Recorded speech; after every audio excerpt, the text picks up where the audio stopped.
Ternyata ketika digunakan di dalam kelas, media pembelajarannya itu tidak sesuai. Kira-kira kita mau menggunakan rangsangan yang mana? Padahal di sekolah tersebut, siswa-siswinya tidak boleh membawa smartphone. Jangan sampai media pembelajaran yang sebenarnya untuk siswa SD, kita implementasikan untuk siswa SMA.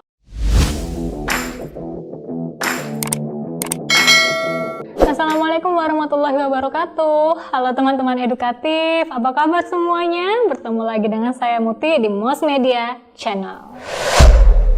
Yay, welcome back to our YouTube channel. Semoga teman-teman edukatif selalu sehat ya. Nah, setelah sekian lama nih kami vakum di YouTube, akhirnya kami kembali lagi untuk sharing bareng sama teman-teman edukatif terkait media pembelajaran. Nah, di video-video sebelumnya kita sudah membahas tentang pengertian dan juga jenis-jenis media pembelajaran. Kali ini kita akan ngebahas tentang kriteria dalam pemilihan dan juga pengembangan media pembelajaran yang tepat sehingga tujuan dan materi dari pembelajaran yang ingin teman-teman capai bisa tersampaikan dengan baik. Seperti kita tahu nih bahwa kadang kita merasa sudah yakin, sudah merasa media pembelajaran kita itu sudah tepat. Tapi ternyata ketika digunakan di dalam kelas, media pembelajarannya itu tidak sesuai seperti itu. Atau mungkin siswa-siswi kita kurang aktif ketika dalam menggunakan media pembelajaran tersebut. Mungkin media pembelajaran teman-teman tersebut tidak sesuai dengan kriteria-kriteria dalam pengembangan media pembelajaran. Nah, apa aja sih kriteria dalam media pembelajaran tersebut? Kami sudah merangkum ada 8 kriteria dalam pengembangan media pembelajaran. Apa aja? Kita simak yuk satu persatu. Yang pertama, ada materi pembelajaran. Ya, betul. Materi pembelajaran menjadi kriteria yang pertama. Kenapa? Karena materi ini yang akan kita sampaikan melalui media pembelajaran kita. Kita harus menentukan dulu nih, materi pembelajaran apa yang ingin kita sampaikan kepada siswa-siswi kita. Pastikan teman-teman sudah punya ini yang namanya panduan, RPP, silabus, atau buku gitu kan, buku yang berisi materi-materi pembelajaran gitu kan yang akan disampaikan kepada siswa. Nah, setelah menentukan itu, kita masuk kriteria yang kedua. Yang kedua adalah tujuan yang ingin dicapai. Pastikan setelah teman-teman mendapatkan materinya, teman-teman pasti menargetkan atau mempunyai tujuan dari materi tersebut yang ingin dicapai oleh para peserta didik kita melalui media pembelajaran tersebut. Contoh, misalnya teman-teman materinya tentang siklus air, pasti tujuan yang ingin dicapai adalah siswa-siswi kita mampu mengetahui proses dari siklus air tersebut. Nah, bagaimana media pembelajaran tersebut support atau mendukung dari tujuan yang ingin kita capai. Yang ketiga, karakteristik peserta didik. Kita tahu bahwa yang namanya peserta didik itu beraneka ragam karakternya. Ada dari berbagai macam etnik, kultural, sosial, budaya, minat, latar belakang, gaya belajar, juga perkembangan peserta didik itu berbeda-beda.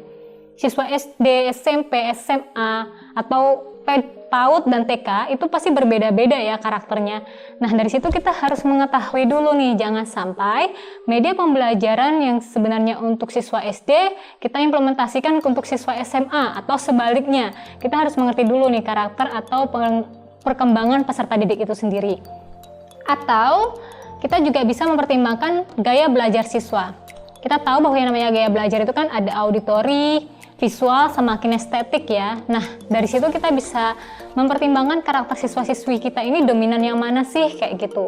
Itu bisa membantu kita dalam mengembangkan media pembelajaran. Yang keempat, jenis rangsangan yang akan kita gunakan. Jadi, jenis rangsangan di sini maksudnya tadi, kita kan sudah mengetahui nih gaya belajar siswa, misalnya ada auditori, ada visual, ada kinestetik. Kira-kira kita mau menggunakan rangsangan yang mana? Apakah berupa gambar, berupa visual, ataukah berupa audio, ataukah pembelajaran menggunakan alat peraga misalnya, atau kita mengkombinasikan dari berbagai macam gaya belajar tersebut untuk mengembangkan media pembelajaran kita. Jadi kita memiliki dulu bayangan, oh siswa-siswi saya seperti ini. Jadi rangsangan yang digunakan ketika proses pengembangan media pembelajarannya itu akan menggunakan yang seperti apa. Yang kelima, ada waktu dan biaya. Ini juga menjadi bahan pertimbangan nih pastinya ya.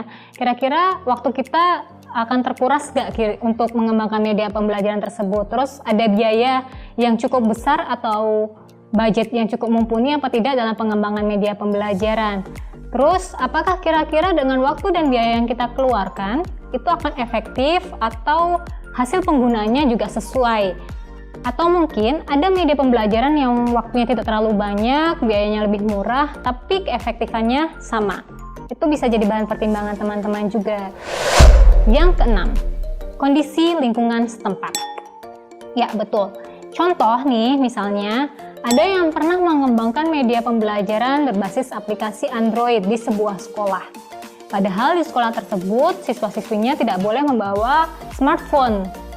Akhirnya cuma menggunakan handphone gurunya nih, smartphone gurunya. Apakah itu efektif ketika hanya menggunakan satu smartphone saja untuk digunakan oleh siswa-siswi satu kelas? Itu harus jadi bahan pertimbangan juga. Atau kita mengembangkan media pembelajaran berbasis website. Padahal di lingkungan tersebut koneksi internet tidak stabil. Jadi otomatis itu tidak akan tercapai tujuan dari pembelajaran yang ingin kita capai. Yang ketujuh, luasnya jangkauan pengguna media. Maksudnya di sini adalah ketika kita mengembangkan media pembelajaran, apakah media tersebut hanya digunakan oleh satu kelas siswa-siswi kita saja, atau mau kita produksi massal untuk digunakan oleh pendidik atau peserta didik yang lain. Itu juga harus jadi bahan pertimbangan. Kalau misalnya akan menggunakan produksi massal, berarti budget pengembangan medianya itu akan lebih beragam, akan lebih membutuhkan banyak waktu juga. Jadi itu menjadi salah satu kriteria dalam pengembangan media pembelajaran. Yang terakhir yaitu yang kedelapan, yaitu mutu teknis. Mutu teknis di sini adalah apakah media pembelajaran tersebut memiliki kualitas yang baik. Contoh misalnya menggunakan visual, apakah visualnya itu jelas, tidak ngeblur gitu kan, tidak pecah, sehingga siswa bisa melihat visualnya dengan jelas. Atau misalnya menggunakan audio, suara, apakah suaranya tuh numpuk-numpuk atau tidak gitu, atau jelas untuk didengarkan. Itu salah satu kriterianya, yaitu mutu teknis itu tadi. Nah, itu tadi ke-8 kriteria media pembelajaran yang sudah kami rangkum. Kira-kira teman-teman edukatif ada poin-poin tambahan lainnya nggak? Kalau ada, bisa komen di kolom komentar kami, bisa juga share sumber-sumber atau referensi-referensi lainnya buat kita belajar bareng ya. Oke deh, semoga dengan video kali ini bisa membantu teman-teman edukatif dalam memilih atau mengembangkan media pembelajarannya. Jangan lupa like, comment, dan subscribe YouTube channel ini biar nggak ketinggalan informasi-informasi lainnya. Terima kasih dan sampai jumpa lagi. Wassalamualaikum warahmatullahi wabarakatuh.